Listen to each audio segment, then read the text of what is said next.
Salut à toutes et salut à tous et bienvenue dans cette nouvelle vidéo sur la chaîne C'est mon avis.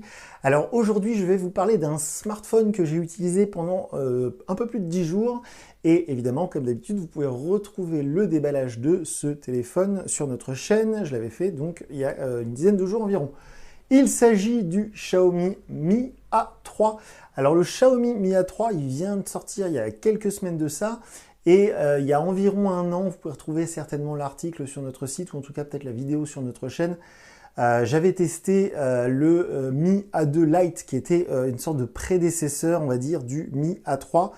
Alors ce Mi A3, moi je l'ai tout de suite beaucoup aimé quand j'ai vu tout simplement la photo, parce qu'il est magnifique. Franchement, alors là c'est en bleu et il l'appelle Just Not Blue ou Not Just Blue, je sais plus, enfin ça veut dire pas juste bleu et c'est vrai qu'il y a beaucoup de reflets, il est très très beau et ça c'est vraiment le truc qu'on retient tout de suite de ce téléphone.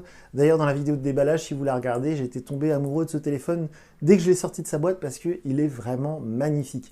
Alors il n'y a pas que le design dans la vie, mais malgré tout ça compte beaucoup et ce Mi A3, il est vraiment cool au niveau du design. Alors pas seulement ce bleu magnifique qui est derrière, il est très beau d'ailleurs dans le blanc qui s'appelle Not Just White ou je sais plus quoi. Enfin il y a deux autres couleurs, pardon, il y a blanc et noir et dans les deux autres couleurs il y a aussi des très beaux reflets à l'arrière.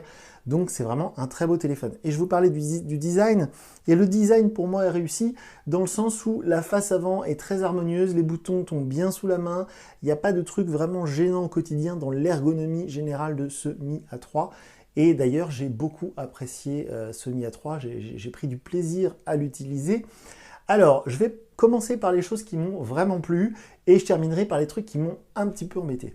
Alors, parmi les choses qui m'ont plu sur ce Mi A3, on retrouve cet immense écran, enfin immense en tout cas, il est vraiment à la taille pour moi parfaite, ni trop grand ni trop petit. Cet écran AMOLED, c'est un vrai plaisir parce qu'il est très lumineux, les contrastes sont bons, les couleurs sont vives. Là d'ailleurs, vous pouvez le voir rien qu'avec cette page d'accueil, cet écran AMOLED est un vrai régal au quotidien. Pour moi, c'est un vrai plus. Mais ça constitue aussi un point négatif, mais j'y reviendrai dans quelques instants.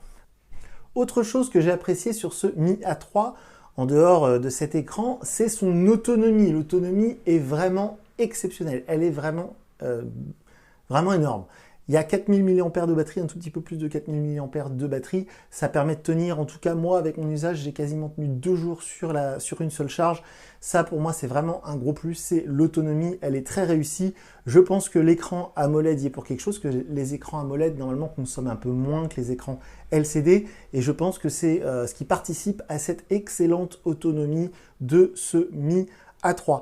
Évidemment, dans les points positifs, on retrouve le triple capteur photo qui est ici, un triple capteur photo, un module triple capteur qu'on commence à connaître chez Xiaomi parce qu'on le retrouve sur les Mi 9 SE, les Mi 9T. Le capteur principal, c'est du 48 mégapixels, donc a priori, c'est le même que sur le Redmi Note 7. Alors du coup, avec ce Mi A3, on prend de très belles photos. Alors, je ne sais pas si c'est une impression de ma part, mais j'ai eu l'impression que les photos étaient un tout petit peu moins bonnes que justement sur un Mi 9T ou un Mi 9 SE. Une chose est sûre, c'est que les photos que vous allez prendre avec ce Mi A3, elles sont vraiment excellentes. Elles sont du niveau largement d'un Redmi Note 7, peut-être même un cran au-dessus. Donc pour le coup, c'est vraiment un point positif. Aussi, et ça vous ne l'avez pas loupé, c'est que c'est pas MIUI, l'interface Android qu'on retrouve sur ce Mi A3, il s'agit de Android One. Android One, pour celles et ceux qui ne le savent pas, en fait, c'est Android tel que Google l'a conçu sans surcouche constructeur, parce que sinon tous les constructeurs ou presque nous rajoutent toujours une surcouche maison. Samsung le fait avec One UI, donc Xiaomi le fait avec MIUI, Huawei Honor avec EMUI, voilà, ils ont tous leur petite surcouche maison. Mais là, on a Android One, d'ailleurs, c'est ce qui fait la spécificité de cette gamme Mi A2, Mi A3, il y avait aussi le Mi A1, normalement, il y a quelques temps, qui n'était pas du tout vendu en France, parce qu'à l'époque, Xiaomi n'était pas encore chez nous en France. Et donc, Android One, dans sa version 9, alors autant c'est un truc qui est vraiment, plaisant au quotidien parce que bah, c'est bien conçu, il y a plein de petites subtilités, voilà, c'est vraiment plein de petits détails, et puis ça marche très bien, c'est stable, c'est rapide, etc. Autant il y a quelques petites choses qui m'ont manqué quand même, j'y reviendrai en fin de vidéo par rapport à un MIUI, donc c'est-à-dire par rapport à l'interface de chez Xiaomi qu'on retrouve habituellement sur les smartphones de la marque Xiaomi. Aussi, ce que j'ai apprécié avec ce Mi A3, c'est son format. Il est ni trop grand ni trop lourd. Il est assez léger pour un très grand smartphone comme celui-ci. Donc c'est vraiment pour moi le format idéal. Il tient bien dans la poche, mais quand on regarde une vidéo, on a un grand écran. Il tient bien dans la main. On peut quasiment tout faire d'une seule main. Donc c'est vraiment un très bon format pour moi.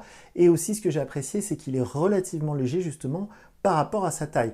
Alors je l'avais détaillé dans la vidéo de déballage, mais vous avez un port jack 3.5, c'est très pratique. C'est de l'USB type C, ça c'est vraiment cool, et puis ça me paraît être normal maintenant. Alors je rappelle que ce Mi A3, il est proposé à 249 €, donc il tombe en concurrence avec des modèles qui malheureusement ne proposent pas l'USB type C. Mais Dieu merci, là on a de l'USB type C, on a un haut-parleur qui est assez puissant, suffisamment puissant pour regarder une vidéo. On n'a toujours pas de stéréo, c'est-à-dire qu'on n'a pas le son qui sort par le haut-parleur ici, on a le son qui sort uniquement par le haut-parleur qui est là. Au niveau performance, ce Mi A3, il est vraiment très bon pour moi. Alors moi, je ne suis pas un utilisateur d'énormes jeux en 3D ou quoi ou qu'est-ce. J'ai du mal à comprendre pourquoi certains veulent un Snapdragon 855 sur un smartphone. Pour moi, là, la configuration telle qu'elle est avec 4 Go de mémoire vive suffit largement à tous les usages du quotidien. Ça rame pas, c'est fluide, c'est agréable à utiliser, j'ai pas eu de plantage, j'ai pas eu de problème de performance. On a beau ouvrir des applications assez lourdes, elles s'ouvrent assez vite. Donc pour moi, c'est du tout bon côté performance. Et en plus de ça, comme je disais tout à l'heure, l'autonomie est vraiment excellente. Donc pour moi, au niveau matériel, les composants qui ont été choisis, tout est vraiment en harmonie et c'est vraiment du tout bon de ce côté-là. Alors maintenant, on va parler des petites choses qui fâchent un peu. C'est des petits détails, mais qui m'ont un petit peu gêné et qui m'empêchent de dire que ce Mi A3 est vraiment quasi parfait. Il y a quelques toutes petites choses qui m'ont un petit peu embêté. Alors la première chose, c'est purement matériel, donc on ne peut pas y échapper, c'est la résolution de l'écran. C'est-à-dire que l'écran, il est dans une résolution assez faible par rapport au modèle milieu de gamme qu'on trouve dans ces prix-là habituellement. Et donc du coup, ce qui fait qu'un utilisateur averti va pouvoir voir les pixels à l'œil nu. Alors il faut vraiment avoir l'œil entraîné, mais c'est vrai que la résolution, elle est assez faible. C'est un écran AMOLED c'est très cher à produire, plus cher qu'un écran LCD. Donc du coup, ils ont dû faire une concession pour que ce Mi A3 soit proposé à des prix raisonnables. Et donc, ils ont fait une concession sur la résolution de l'écran qui est assez faible. Alors, c'est pas non plus une catastrophe. 99% des gens qui vont acheter ce téléphone ne s'en rendront pas compte. Mais c'est vrai que quand vous mettez le téléphone dans les mains de quelqu'un qui a vraiment l'habitude, on n'a pas un écran très très fin comme on peut en avoir maintenant sur un Xiaomi Mi 9T par exemple. Aussi, sur les petites choses qui m'ont un peu gêné sur ce Mi A3, c'est purement logiciel, c'est-à-dire que c'est lié uniquement au fait que ce soit Android One. Alors, pas seulement, je vous dis une bêtise, parce qu'effectivement, il n'y a pas de puce NFC. Ça, c'est pareil, c'est comme le coût de l'écran, on ne peut pas le changer, c'est purement matériel. Mais par contre, il y a des petites choses purement logiciels qui m'ont un petit peu embêté. C'est vrai que Android One, il est très bien, c'est un système qui est très agréable à utiliser. Alors même si le bouton ici central pour sortir le tiroir d'application, c'est un peu spécial, il faut faire 2 fois le geste. Moi, je trouve ça pas très logique, mais bon, ça on s'y fait assez vite, donc c'est pas très gênant. Ce qui est un peu plus gênant, c'est qu'il y a des choses moi que j'apprécie beaucoup sur MIUI, par exemple la possibilité d'enlever les boutons de navigation et de naviguer uniquement par des gestes. Et ça, on ne peut pas le faire sur Android One. De la même manière, sur MIUI, on peut activer des fonctions qui font que le téléphone se réveille quand on le soulève. C'est pas possible non plus avec Android One. Et enfin, on ne peut pas non plus le réveiller en double tapant sur l'écran. Ça aussi, c'est un tout petit peu gênant. Évidemment, le lecteur d'empreintes digitales qui se trouve sous l'écran fonctionne très bien. Il y a aussi la reconnaissance faciale qui marche très bien. Donc de ce côté-là, rien à signaler, mais on commence à être habitué chez Xiaomi parce que ça fait déjà maintenant plusieurs modèles qu'ils ont vraiment commencé à maîtriser ces deux fonctionnalités. Donc il y a zéro souci de ce côté-là.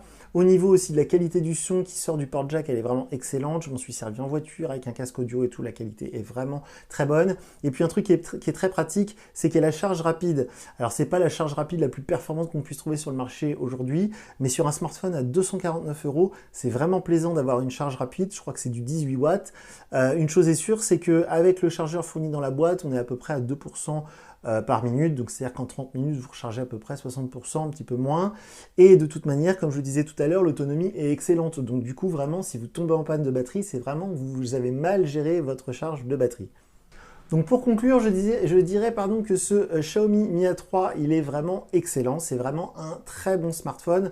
La résolution de l'écran peut en gêner certains, mais franchement, il faut vraiment être tatillon. Les petits reproches que je peux faire à Android One par rapport à MIUI 10, c'est vraiment de l'ordre du détail, c'est vraiment des petites choses. Mais sinon, le téléphone en lui-même est très bon, l'autonomie est excellente, l'appareil photo est vraiment fait de très belles photos, le smartphone est très très beau, il n'est pas très lourd, il n'est pas trop encombrant. Donc pour moi, c'est vraiment du tout bon. Si vous cherchez un smartphone avec Android One, aujourd'hui, il y a Nokia qui en propose des très bons. Et puis donc, il y a cette gamme avec le Mi A3 aujourd'hui, peut-être un Mi A3 Lite à venir. Une chose est sûre, c'est que ce Mi A3, il est très réussi. Pour moi, c'est pas raté. Il y a quelques petits détails un peu embêtants. J'ai oublié de le préciser, évidemment, il y a une LED de notification. Ça fait partie des trucs que j'apprécie beaucoup sur un smartphone. Donc, si vous hésitiez avec d'autres modèles, franchement, à 249 €, il n'y a pas beaucoup d'autres choix. En tout cas, ça, celui-ci, ce Mi A3, c'est un très bon choix. Et pour moi, les seuls choix alternatifs à ce Mi A3, eh bien, ce sera justement de passer sur l'interface Made in Xiaomi, c'est-à-dire MIUI. C'est vrai que sur un Redmi Note 7, par exemple, vous allez avoir aussi l'USB Type C, vous allez avoir aussi la recharge rapide, vous allez avoir aussi un très bon capteur photo 48 mégapixels, mais vous aurez l'interface de chez Xiaomi, la fameuse interface MIUI. Donc voilà pour ce fameux Xiaomi Mi A3. Comme d'habitude, si vous avez des questions, si vous voulez que je teste des applications, des trucs bien particuliers sur ce téléphone, vous pouvez nous contacter via nos réseaux sociaux. On est présent sur Facebook, Twitter et Instagram. Vous pouvez nous contacter aussi via notre formulaire de contact sur notre site internet www.cmonavis.eu. Et je précise enfin que si vous voulez voir des photos qui ont été prises avec ce téléphone, je vous invite à aller voir notre test écrit sur notre site internet. Je vous mets le lien juste en dessous de la vidéo. Et sur ce test écrit, donc, je mets des photos que j'ai prises lors de mon test avec ce Mi A3 et ça vous donnera un petit aperçu de ce que vaut ce fameux triple capteur photo. Donc voilà pour aujourd'hui pour ce Xiaomi Mi A3. Moi, je vous dis à très bientôt pour une nouvelle vidéo sur la chaîne. Salut!